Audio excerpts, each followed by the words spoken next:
what was really important was seeing some of the videos of school buses going out to the fields and the photos, and starting to talk to the companies about that, bringing those videos and those photos to companies, and seeing the children in the fields, and they were just really appalled. And knowing that it was forced child labor, so not just child labor, not just forced labor, but the worst form of child labor, which is that forcing these young kids. We have photos of 7-year-olds in the fields, so that was really appalling. And then being followed up by an actual request for a boycott. Because when we first started talking to companies, they're like, well, if we boycott, won't they be worse off? Won't the pickers, the farmers, etc., it's going to hurt their livelihoods. And it's like, they're the ones asking for it. This is not our idea to boycott. They want the boycott. The life is so terrible. We'll hear more about that. But they ask for it, right? So we could take that request to the companies, from civil society, and that was the impetus for why we wanted to create the pledge in the first place. But it was their courage in finding the information out, getting it to us. There's so many different issues coming at us all the time. Back in 2007, it wasn't quite as much of a bombardment as today, because we're really seeing everything that's out there.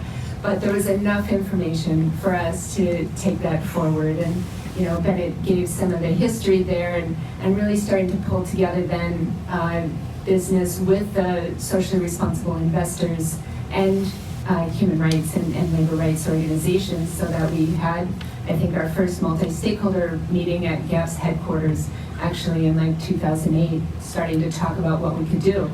And so then out of that kind of collaborative discussion, out came the request to start telling your suppliers, having companies tell their suppliers not to source Uzbek cotton and not to source from Uzbekistan. There were a couple of brands who had some production done, I think like children's pajamas or something like that, and they immediately stopped their orders. And I remember one of them saying, they were actually really nice clothes, and it was a hard decision, but we, were fully committed. And even I remember a year or two later, the factory came back and they're like, look, we're doing just-in-time delivery, we're doing all these great things.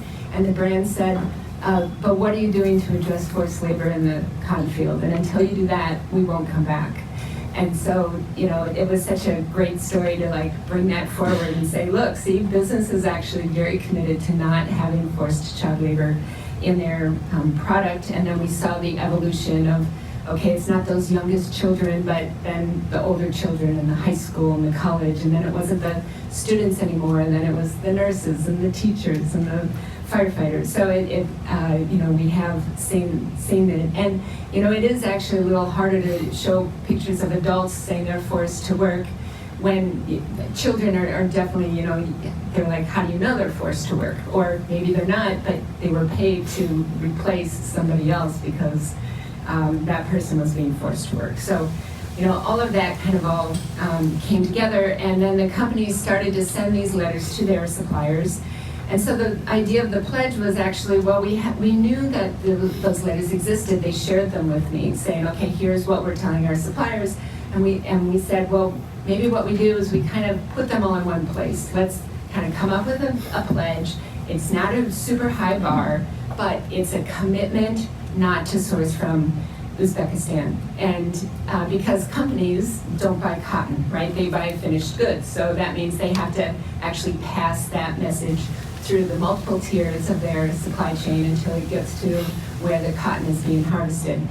But bringing all of that together, we said, well, what's important is that we have these commitments. And the companies they would post their own letters on their website or their own commitments, their own policies, but this was a way for us to bring it into one place, because we wanted to let the government know these are all the companies that are committed to not sourcing cotton from Uzbekistan until that state-imposed systemic forced labor was eradicated.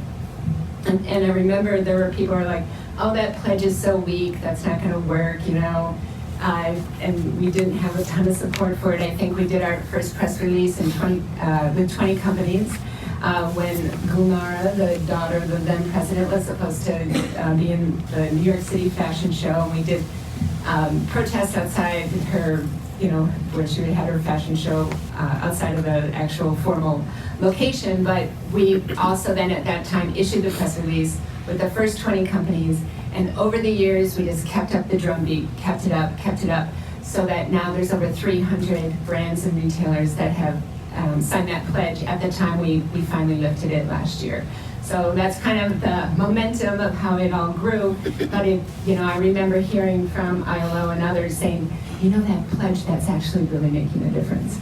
And so we knew, and combined with the whole different strategies, that's really how we've been able to make a difference.